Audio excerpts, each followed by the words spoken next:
We're in the midst of a huge transformation where our peers, communities, and workplaces are all really melding into one. Welcome to Reimagining Company Culture. My name is Christina Giordano, she, her, and hers, and I am the Senior Partnerships Manager here at AllVoices.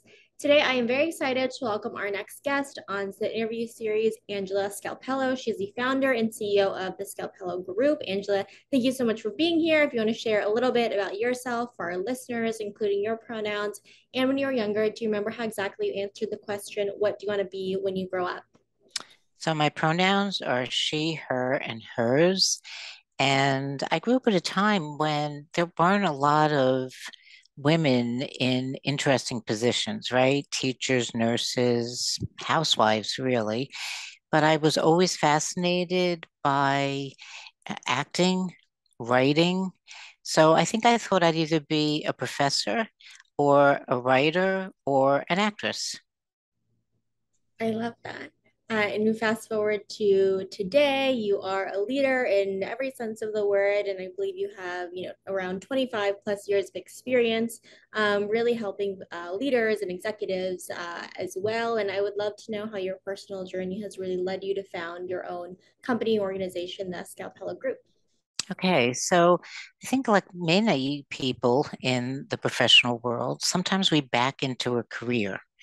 So I started out thinking after college that I would work in magazines or the entertainment field. In fact, one of my first internships after college, one of my first jobs really was working at Rolling Stone magazine very briefly, which all my friends think is hysterical because I can find the light sound on any network, but rock and roll is not my sort of area of expertise. Um, but at some point, I was working for a small company that rented and sold films. I realized I didn't want to be in a family-owned business. And so I left, which was really radical for a very working class girl like myself. And I didn't have another job lined up. And I got a job as a temp. And I had this temp position with Transamerica, a subsidiary of Transamerica, and I was making photocopies. It was just, clerical work as a temp.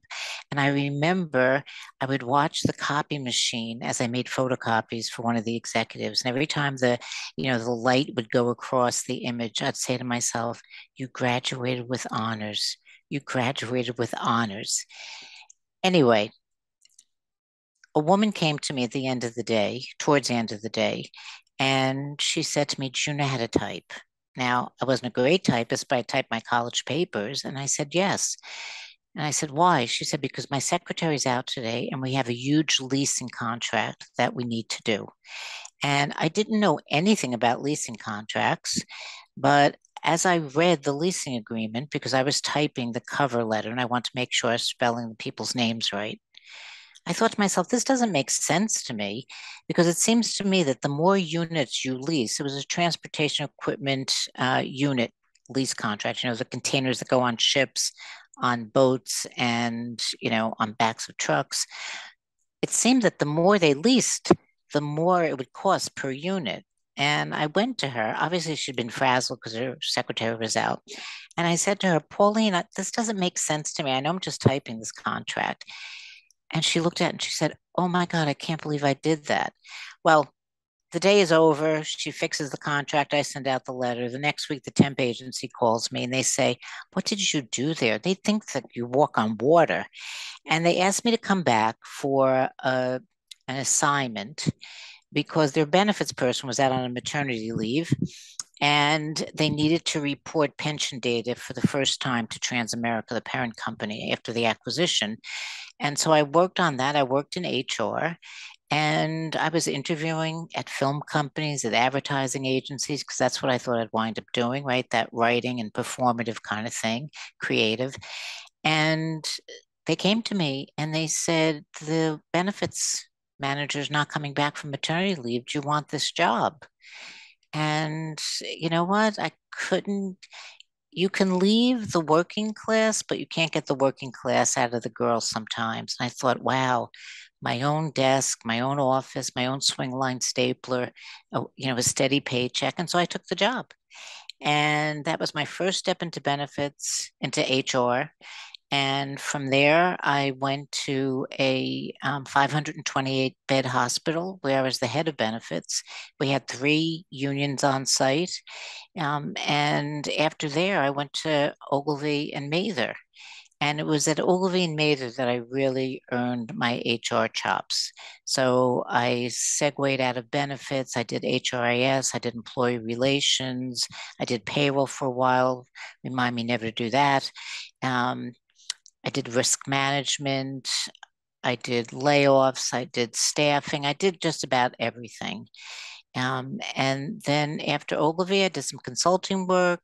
And then I went back to Ogilvy PR, which at that point was separate from Ogilvy and Mather. It had become an independent company up, reporting up to WPP.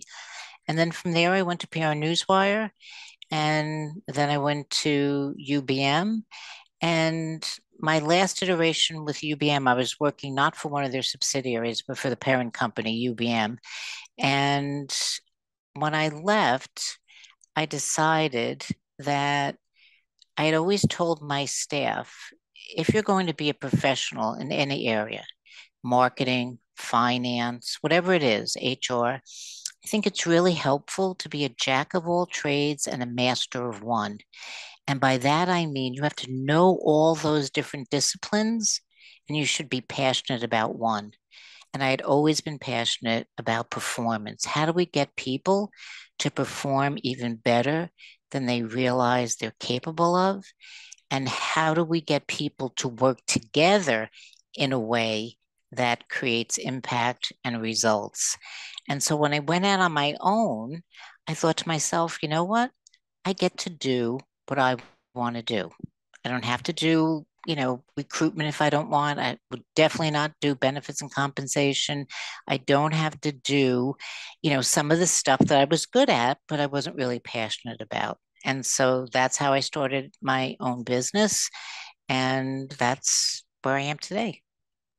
Well, thank you for sharing your experience and your journey up until this point as well. I feel like there's a lot of experiences you were talking about that is in human resources, benefits, and then really narrowing down on what you're passionate about is so important as well. I think over the past few years, a lot of folks are reflecting on what they want to spend 40 plus hours on as well, and especially in the realm of HR and people, a lot of conversations around how to empower and enable folks to do their best work as well. When we think about this dynamic thing of company culture, which is always changing because we're talking about people within an organization, what are qualitative and quantitative ways you think about measuring this? So I think there's a number of ways, and I think we have used any number of quantitative methods in the past. Your company's obviously one of them. Data can only tell you so much, though, right? So data can only tell you what your turnover rate is. It can't give you the richness of the stories as to why people make that decision, right? So engagement surveys, I don't like calling them satisfaction surveys because the reality is that you might have a job where you don't have to work that hard. You get paid the same as all your colleagues and you just dial it in. You might be a very satisfied employee, right? What we're looking for is engaged employees. And so I like engagement surveys. I like pulse surveys. I like stay interviews, right? And that's more the qualitative because we close the barn door after the horse has led, as the analogy goes. But if you talk to your best people, the people who, no matter what the economy is doing, have always had options, what's made them stay? And then how do you use those levers to make sure that that's still there for them? And I think we make a mistake when, as managers and as leaders, we play a game of checkers, which you can only move certain people only move certain ways um, within a certain pattern, and realize that leading is more about being a chess player, right? And knowing the roles that each person plays and how they play those roles, right? So that the king is different than the queen is different than the pawn, and making sure that we really understand what matters to our employees. And so, although I do understand that there are generational differences based on the context, the social context in which people are raised. I think we do ourselves a disservice when we paint groups of people with too broad a brush, right? That we're all individuals and we have to be managed that way. And that's to me why we pay managers more money, because managing people is a challenge. We're messy. Absolutely. I always say, and I definitely agree with whoever said this first as well, that nobody is born a people manager or, a manager in itself as well. There are skills you definitely have to learn and cultivate too. And you can't take a one size fits all approach to everyone because everybody's at a different point of their career. As you said, bringing in different experiences as well. You also wrote an article about the great reset, which has been coming up across LinkedIn, a lot of different articles as well in terms of employees really thinking about and expecting more from the role of their employers. How would you finish this sentence, knowing that we don't have a crystal ball, but in order for an organization to really attract and retain talent, they need to blank? They need to create organizations that have psychological safety. And by that, I mean they build a culture where people trust that they can be themselves, their best selves, that they create a sense of belonging, right? So social scientists have long known that even greater than the need for security is the need to belong. And so, this whole idea of the executive brain and the primitive brain, the primitive brain, the amygdala, has been formed for millions, it was formed millions of years ago. And back when, we weren't as evolved as we are now, people looked for dangers on the horizon, but they were physical dangers, right? The amygdala is just as active today, and it looks for psychological risks and dangers. Am I being judged? Am I being shamed? Am I being excluded? Am I being ignored? And, now through neuroscience, we can measure what that does. And if you create the kinds of conversations where people feel that you're listening to them, where you're understanding them, and by that I mean standing under their perception of reality, right? Then you have the opportunity to create a culture where people feel safe. They feel that they can take the risk of saying, you know what, I don't know if that's a great idea, or, you know what, can we try this, without thinking that they'll be shamed, shunned, or punished. Because if you're criticized instead of celebrated, right, there's a big difference between saying, tell me more about that, than to say, what were you thinking? Right. And so I think, psychological safety, environments where there's trust, and then helping employees understand purpose. Now, that doesn't mean that you have to work curing, cancer. Doesn't mean you have to work in an organization whose business of their business is that, but you have to feel that what you do matters to your team, it matters to your clients, right? It matters to the people that you work with.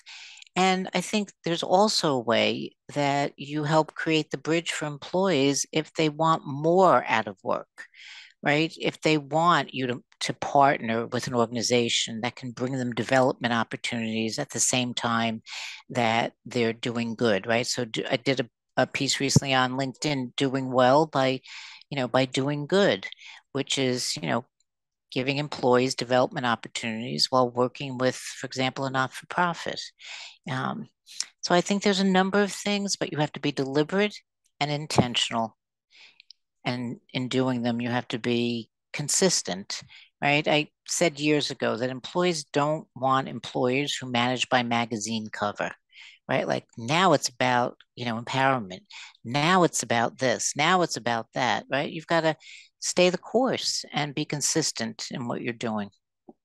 Absolutely. You have to be consistent, and there needs to be alignment between your actions and the words and the commitments that you're making to employees as well. And also have the opportunity to iterate, receive that feedback, ask those open ended questions, and stay interviews and be able to pivot to. I know you mentioned the unique role of managers, which I definitely agree. They have a unique responsibility to be culture conduits and really keep a pulse on what's happening with their team as well. I want to kind of ask you about the role of executives, specifically the CEO, in really being a culture champion. What is their responsibility to really model that behavior? That is so huge. Do we have a couple of days to talk about this? So without planning it, I successfully onboarded five first-time CEOs. And the most important message I needed to impart to them was simply this: your message, your whisper is a shout, right? If you say, oh, that might be a good idea, people don't hear it that way. They hear it as, we must do that. We have no option. We have no point of view. The same way that in a meeting, right, people are watching the leader. People are watching to see what the leader does. And so a leader who says, we have a culture of inclusion, and yet just taps the old boy network if the CEO is a male, is doing something totally incongruent with what he or she is saying, right? If the leader says, right, we are socially responsible as an organization, and then by what they do, they pollute the economy, they pollute the community in which they're based, right? You know, no one's saying, well, this is who we are. They're saying this is what we do. That's who we are. And so I think it's really, really key that senior leadership models that behavior. Years ago, I was working with an executive team, and we wanted to turn that team into a high performing team. But before we started the work, we asked a number of influencers and people around the organization a series of questions about the senior leadership team. Because one of the things we wanted to drive at that business was greater collaboration and cooperation between and among different parts of the business. So we asked the people that we spoke with, how collaborative do you think the senior leadership team is? And you know what? Didn't score very high. So, how could we have the nerve to say you have to collaborate if by their own observations they didn't see the team being that collaboratively, working that collaboratively either? Whether it was marketing and operations, whether it was HR and finance, right? So that they set the tone, just like in a family system, right? I remember as a little girl, my parents would always say that cheating and stealing was wrong. And I believed it. And I really believed it because when I was a little girl and I would go grocery shopping with my mother and the cashier would give her more change, my mother would look at her hand and she'd say, the cashier, you gave me $3 too much. This is not mine. Right. So you really, those are the messages and the stories and the images that stay in your mind long after the slogan on the wall starts to fade in its, frame. Absolutely. And also, as the CEO or a senior executive as well, really understanding that your whisper does speak volumes. People are paying attention to the words you're saying, being aware of the power dynamics that exist, even if you do have an open door policy as well, and the weight of your words and your actions too. In terms of putting kind of an example behind what we're talking about for middle managers, people managers, can you give an example of how these folks can really be employee advocates? So really advocating and being, those team members for their employees in their department or on their individual teams. So I often advise managers to listen more than they speak, to ask more than they tell, and to pull more than they push. And what happens sometimes is when people become managers and they get bigger responsibility, they're sometimes promoted because they've done the jobs or parts of the jobs of the people they're supervising. And because sometimes there's a little bit of a wobble as people step into more responsible roles, they sometimes feel that their responsibility is to prove that they know what to do. And they stop asking the people who work for them, what do you think? If we could do X, Y, or Z, what would be the first step? And I love questions for which we don't have answers, because that's where the co-creation comes from. So I remember years ago in London working with a team who had three big, hairy, audacious clients that they wanted to get. And they had given up on getting them because they were like huge, right? They were big brand names. And the head of the EMEA business said to me, Angela, will you speak to the sales team and see what you can do? And so I went there and I said to them, look, I understand that you've been tasked with trying to win an account at this company, this company, this company. And they said, oh, yes, it's impossible. It's ridiculous, blah, blah, blah, blah, blah, blah, blah, blah, blah. And my husband might disagree that I say I never argue. But in a situation like that, I don't argue. And I say, you know what? You're probably right. That's a huge goal, right? Even one of them alone to win is a huge goal. However, if we could go after that company, what would be the first thing we would need to do? And all of a sudden, just by asking it that way, right, people's apertures open. And literally, this is a true story. One of them said, well, you know, that guy we just hired in operations, I think two jobs before here, he used to work there. Okay, so maybe he could introduce us to someone there, even if it's not the level that we need. You know what? At the end of about 75 minutes, we had tackled all three of those accounts with lists of people we could talk to, ideas we might implement, resources we might need. And so that's an example of asking, what do you think? Right? And, you know, employees, what I'm noticing in all my clients is a real need for career pathing and development. That in and of itself is a development opportunity. Your boss looking at you and saying, what do you think? Okay, if we did that, what would we need? How would you organize the resources? How are you thinking about pricing? Who else should we bring into this conversation?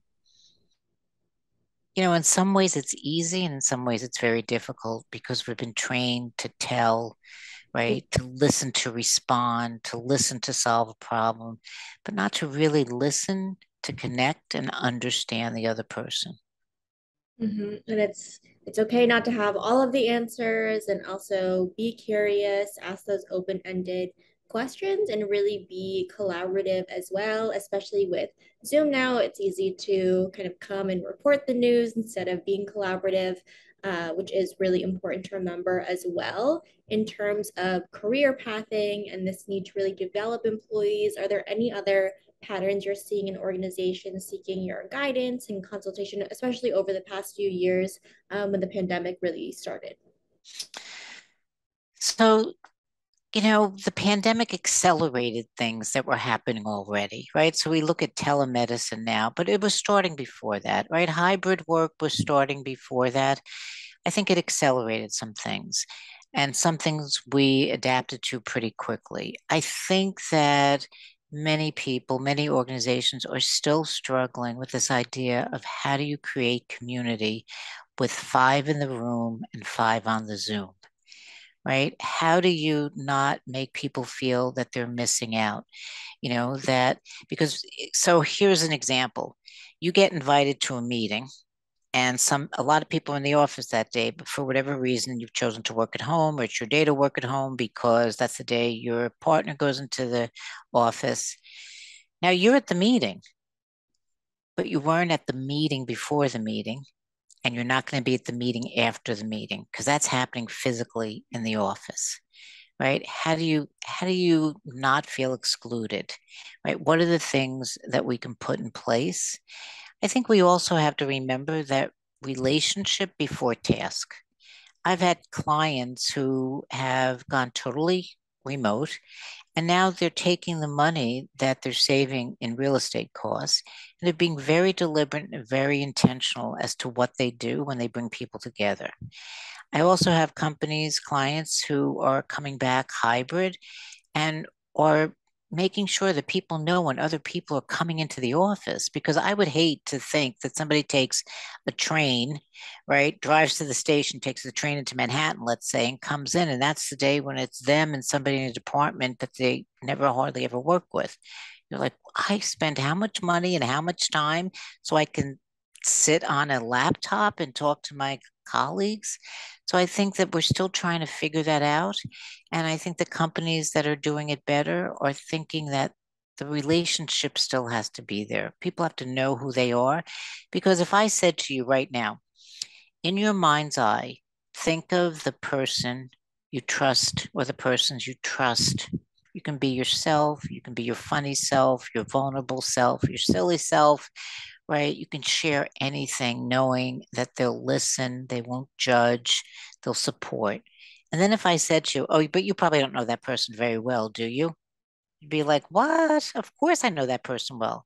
Think of how we assemble teams and organizations. We put people who don't know each other, don't know each other's value systems, don't know their background, don't know what gets them excited, don't know what kind of risk tolerance they have, don't know what they're proudest of.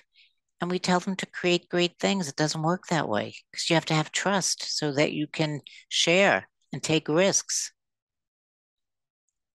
Trust is so important in any relationship, and especially when you are bringing folks into a company. Like you said, you don't know their backgrounds, you don't know the previous experiences they're bringing in, especially work related experiences too. You can have the best company culture, but if folks are coming from an environment where feedback wasn't always welcome or it wasn't encouraged to really collaborate as well, there are muscles that you need to train and really, going back to your earlier point as well, intentionally think about too. I know the acceleration of the topics we're talking about with hybrid work really happened during the pandemic as well. And there's also been conversations around the strategic role of HR or people teams too. How has the perception of HR changed really in your mind, and where do you think it's going in the future? So I think it's finally caught up with some of the best HR people who've been out there for a while. Not all of them, right? I think the best HR people today are the same best HR people 15 years ago.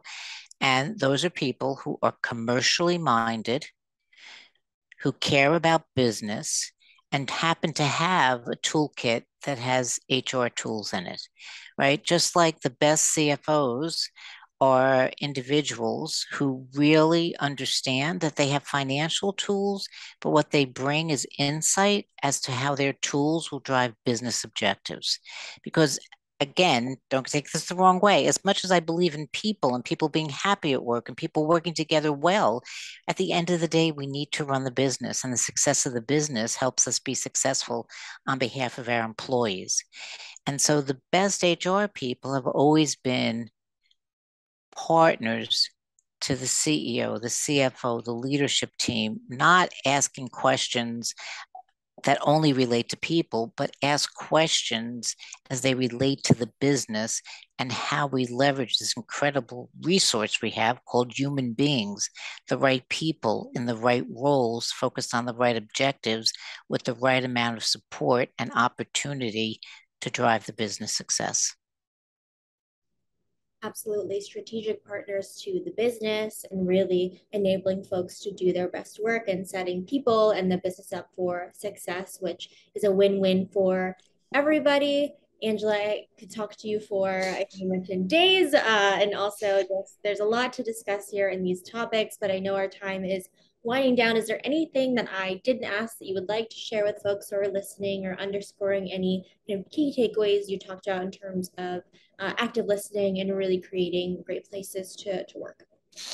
So the one thing, it's not that you haven't thought to ask me, I probably haven't mentioned it, is that I think if you're going to be deliberate and intentional about a career, that there's a physical gesture that you have to use. And I used to do this when I used to do orientation for big groups, and they'd look at me like, how could there be a physical gesture? Oh my God. And this is the gesture. I can help with that. Can I be on that team? Or how can I contribute to that? Right. And even in the scope of work-life balance, right? You've got to be, as you said, curious, right? You've got to build in life in general, social and political capital, because it's like putting money in a bank and someday you're going to need it. And you don't do it because one day you're going to take a withdrawal. You know, In Adam Grant's book, Give and Take, he talks about givers and takers and matchers, right? Givers give because they believe in the person and the cause. If you believe in yourself and in your career, you've got to give discretionary effort, right? And I do that through my work at BPeace, the Business Council for Peace, which I sit as a board, which goes back to that blog about, working with companies to help them create opportunities for their staff, as well as work with the not-for-profit. I work with the Institute for Women's Leadership at Rutgers. That's all on my time, right? Sometimes if you're serious, you have to make that discretionary investment in yourself. And then this is for all the women out there in the audience, because I do a lot of work with female leaders and women's affinity groups. Don't should all over yourself. I should want that. I should do this, right? I should help out, right? Be true to yourself, right? What is it that you really want to do? And put yourself there. You're not going to, women sometimes see it as a binary choice. I'm either like Mother Teresa or like I'm the devil wears Prada, right? No, there's a middle ground where you can take care of yourself and take care of others, right? Because if you're always putting everyone else first, it means you're always down on the list. And that's not a way to run, right? A fulfilled life. I love that. Do not be shutting all over the place. I even catch myself doing that as well. Angela, thank you so much for being on Reimagining Company Culture this afternoon. Thank you for having me. It's been a pleasure.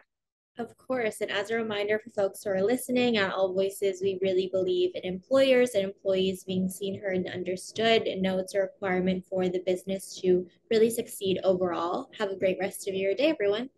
Thank you. Bye bye.